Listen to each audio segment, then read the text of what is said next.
कि ये 3,66,000 लोगों का जो नाम काटा गया उनको सूचना पहले दी गई। व्यक्तिगत टीका टिप्पणी करते हैं उस पर आयोग एक सख्त निर्देश जारी करे और सब लोग का फोटो युक्त सब चीज़ बनाए, तो इसमें पहचान न पहचान की कहाँ से बातें आती हैं। भारतीय जनता पार्टी का चुनाव के दौरान इस तरह का एजेंडे को लाना, ये समझिए कि राजनीतिक हम समझते हैं कि ये साजिश भी। बिहार में विधानसभा चुनाव को लेकर भारत निर्वाचन आयोग की टीम 2 दिवसीय दौरे पर पटना पहुंची। मुख्य चुनाव आयुक्त ज्ञानेश कुमार दोनों चुनाव आयुक्त के साथ पटना में मान्यता प्राप्त 12 राजनीतिक दलों के साथ बड़ी बैठक भी की। बिहार में चुनाव को लेकर चुनाव आयुक्त से ने फीडबैक भी लिया। वैसे इस बैठक में मुख्यमंत्री नीतीश कुमार की पार्टी जेडीयू ने एक चरण में बिहार विधानसभा चुनाव मतदान कराने की मांग की। साथ ही भारतीय जनता पार्टी यानी कि बीजेपी ने भी 1 या 2 चरणों में वोटिंग का प्रस्ताव रखा है।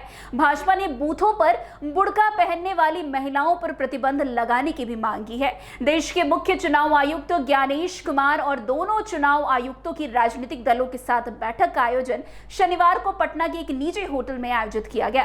इस बैठक में विभिन्न पार्टियों के प्रतिनिधि शामिल हुए। वैसे बैठक से निकलने के बाद भाजपा प्रदेश अध्यक्ष दिलीप जायसवाल ने कहा कि हमने 1 या 2 चरणों में विधानसभा चुनाव कराने की बात या प्रस्ताव रखा है। ज्यादा फीस में मतदान होने से खर्च ज्यादा बढ़ता है, इसलिए चुनाव की प्रक्रिया ज्यादा लंबी नहीं होनी चाहिए।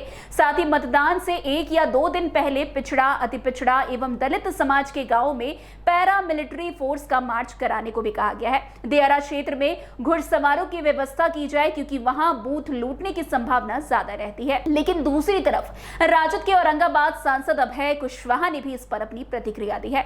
राजद ने चुनाव आयोग से 2 चरणों में चुनाव कराने की मांग की है और चुनाव त्योहार के बाद करवाया जाए, ये भी मांग की जा रही है। तो वहीं भाजपा के बूथों पर बुर्का पहनने वाली महिलाओं पर प्रतिबंध लगाने की मांग पर उन्होंने इस पर प्रतिक्रिया देते हुए कहा कि भाजपा का ये राजनीतिक एजेंडा बन चुका है। खैर वो क्या कुछ कह रहे हैं आप खुद सुनिए उन्हीं की जुबानी। हम लोग चुनाव आयोग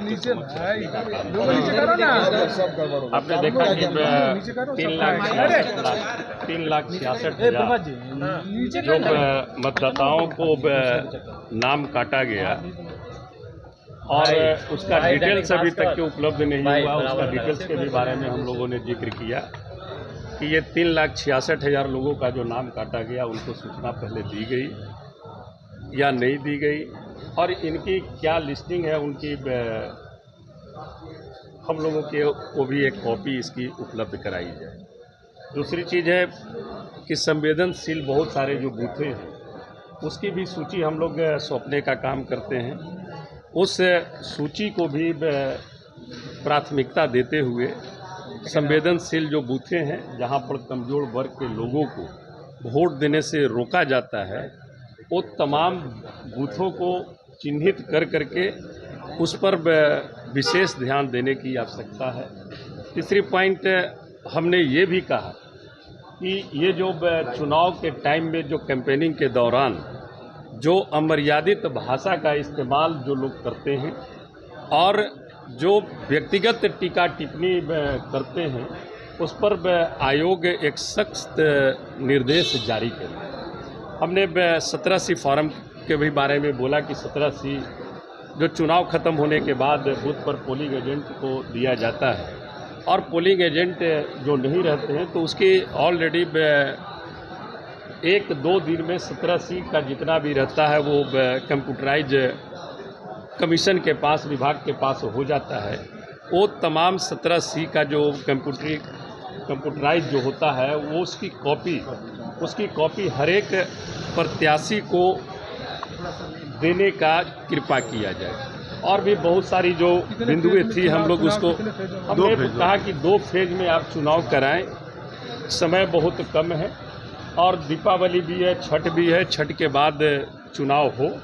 ये सारी बातों को प्राथमिकता से हमने रखने का काम किया है और जो पार्टी का और हमारे नेता का जो भी सुझाव था उन तमाम सुझावों को हम लोग लिखित रूप से मुकुंद जी, गगन जी सब लोग मिल करके लिखित रूप से भी हम लोग विभाग को सौंपे हैं। भाजपा ने एक डिमांड रखा है कि जो बर्दा नशी औरतें आएंगी तो उनको पहचान के लिए एक महिला अधिकारी को रखा जाए और उनका फोटो पहचान करा करके उनसे मतदान कराएं। देखिए, आप जान रहे हैं कि ये SIR जब हुई है तो सारा जो वोटर लिस्ट बना है नया बना है और सब लोग का फोटो युक्त सब चीज़ बना है, तो इसमें पहचान न पहचान की कहाँ से बातें आती है। देखिए, भारतीय जनता पार्टी का चुनाव के दौरान इस तरह का एजेंडे को लाना, ये समझिए कि राजनीतिक, हम समझते हैं कि ये साजिश भी है और राजनीति की ये मांग भी है। वैसे आपको बता दें कि चुनाव की सुगबुगाहट जो है वो काफी ज्यादा तेज हो गई है। जिस तरीके से इलेक्शन कमीशन के सदस्य